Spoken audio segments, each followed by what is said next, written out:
राधे राधे। ज्येष्ठ मास कृष्ण पक्ष और अमावस्या की तिथि को हम सभी वट सावित्री व्रत का त्यौहार मनाते हैं। आइए हम सभी वट सावित्री व्रत की इस कथा को श्रवण करते हैं। कहते हैं कि प्राचीन काल में मगध देश में एक राजा अश्वपति रहा करते थे, जो कि निसंतान थे। ये उनके जीवन का सबसे बड़ा दुख था कि उन्हें कोई संतान नहीं है। इसलिए एक बार उन्होंने कुछ ब्राह्मणों को बुलवा करके यज्ञ करवाया और उसी यज्ञ के फलस्वरूप राजा के यहाँ एक कन्या उत्पन्न हुई। इसी कन्या का नाम था सावित्री। सावित्री बाल्यकाल से ही धर्मपरायणा थी और उनके जीवन का एक नियम था। वो हमेशा जंगल में जा कर के एक वट की पूजा किया करती थी। बरसों बीत गए सावित्री को पूजा करते हुए।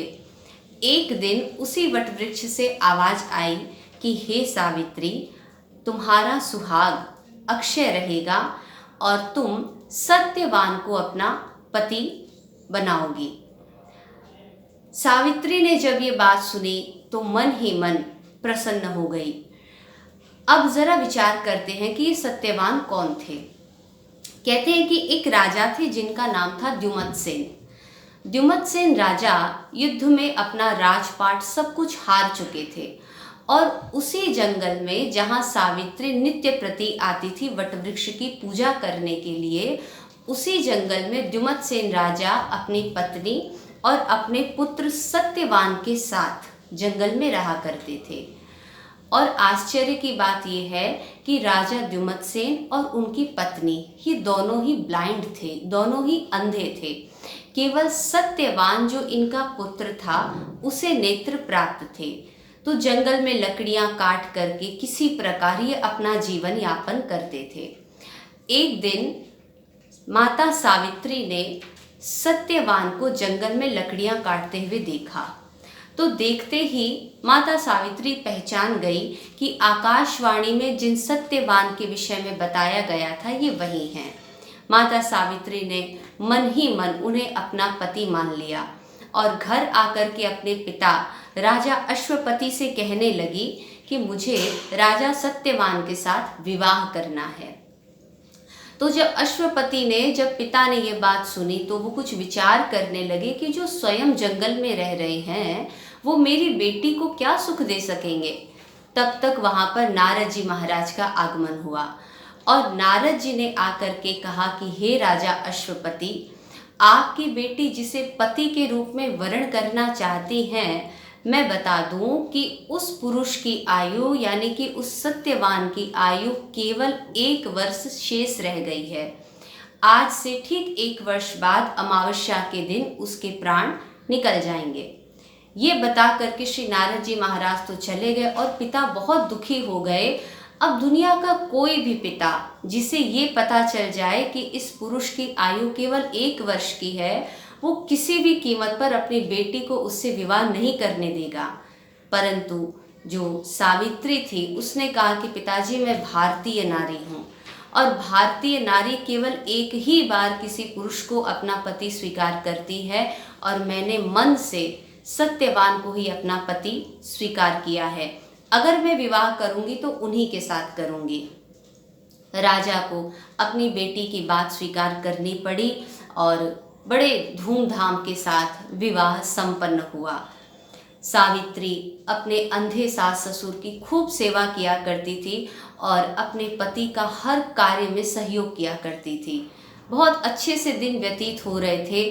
दिन बीतते बीतते 1 वर्ष बीत गया और 1 वर्ष के बाद पुनः वही ज्येष्ठ मास कृष्ण पक्ष और अमावस्या की तिथि आई।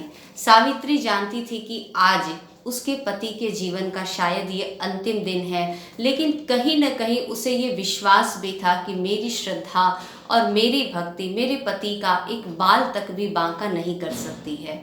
दोपहर का समय था। सत्यवान जंगल में गए लकड़ियां काटने के लिए। माँ सावित्री भी उनके साथ साथ चली। तो थोड़ी देर के बाद लकड़ियां काटते काटते अचानक से सत्यवान के सर में दर्द होने लगा। सावित्री ने उन्हें अपनी गोद में लिटा लिया और उनका सर दबाने लगी और थोड़ी देर बाद देखा कि दर्द असहनीय होने लगा। माँ सावित्री घबराई नहीं, उन्होंने भगवान शंकर और माता पार्वती से दिल से प्रार्थना करी और प्रार्थना करते करते ही उसी समय सत्यवान के प्राण निकल गए और महाकाल वहाँ प्रकट हुए और सत्यवान को अपने साथ लेकर के जाने लगे। माँ सावित्री भी उनके पीछे पीछे जाने लगी। थोड़ी दूर जाने के बाद भगवान शंकर ही थे वो महाकाल। उन महाकाल ने कहा कि हे सावित्री, तुम जब से हमारे पीछे पीछे आ रही हो, अब तुम्हारे पति का प्राणांत हो चुका है और इन्हें मैं दक्षिण दिशा की ओर लेकर के जा रहा हूँ। सावित्री कुछ नहीं बोली, पीछे पीछे चलने लगी। थोड़ी देर के बाद फिर महाकाल ने कहा कि अच्छा बताओ, तुम्हें क्या चाहिए? तुम जो वर मांगोगी वो वर मैं तुम्हें दूंगा। सावित्री ने पहला वर मांगा कि मेरे सास और ससुर जो कि अंधे हैं उन्हें नेत्र प्राप्त हो जाएं, वो भी इस संसार को देखने लग जाएं।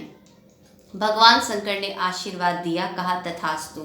उनके सास ससुर को नेत्र प्राप्त हो गए। फिर भगवान शंकर लेकर के जाने लगे सत्यवान को और सावित्री पुनः पीछे पीछे चलने लगी। तब तक भगवान शंकर ने फिर से कहा कि अब तुम्हें क्या चाहिए? तुम एक वर और मांग लो, लेकिन यहाँ से चली जाओ। तब सावित्री ने कहा कि मैं दूसरा वर ये मांगती हूँ कि मेरे सास ससुर का जो राजकाज छीन लिया गया है वो उन्हें वापस प्राप्त हो जाए। भगवान शंकर ने कहा तथास्तु, दूसरा वर मांगा। उसके बाद भगवान शंकर पुनः दक्षिण दिशा की ओर जाने लगे और सावित्री तब भी उनके पीछे पीछे ही चल रही थी। तब भगवान शंकर ने कहा कि अच्छा, अब तुम तीसरा वर मांगो, क्या मांगती हो? तब सावित्री ने कहा कि आप मुझे आशीर्वाद दीजिए कि मैं 100 पुत्रों की माँ बनूं। भगवान शंकर ने आशीर्वाद दिया और आशीर्वाद देते ही उन्होंने अपना महाकाल का रूप छोड़ा और भगवान शंकर के रूप में, जो उनका रूप है, उस रूप में प्रकट हुए और प्रकट होकर के दर्शन दिया, आशीर्वाद दिया। और भगवान शंकर ने कहा कि आज से जब भी वट वृक्षों की पूजा की जाएगी तो हे सावित्री, उस पूजा के साथ तुम्हारा भी नाम जुड़ जाएगा और उसे वट सावित्री की पूजा कहा जाएगा। भगवान शंकर ने आशीर्वाद दिया, साथ साथ ये भी कहा कि जो भी व्यक्ति, जो भी सौभाग्यवती महिलाएं आज के दिन यानी कि ज्येष्ठ मास कृष्ण पक्ष और अमावस्या की तिथि को तुम्हारी इस कथा को श्रवण करेगा और वट के वृक्ष का पूजन करेगा, उसके जीवन की सभी अभिलाषाएं पूरी हो जाएंगी और उसके जीवन में सदैव सुख और शांति बनी रहेगी। बहुत सुंदर आशीर्वाद पा करके और अपने मरे हुए पति को फिर से जिंदा किया माँ सावित्री ने, केवल वट वृक्ष की पूजा करके। हमारे यहाँ सनातन धर्म में वट के वृक्ष को साक्षात भगवान शंकर और माता पार्वती का स्वरूप माना जाता है।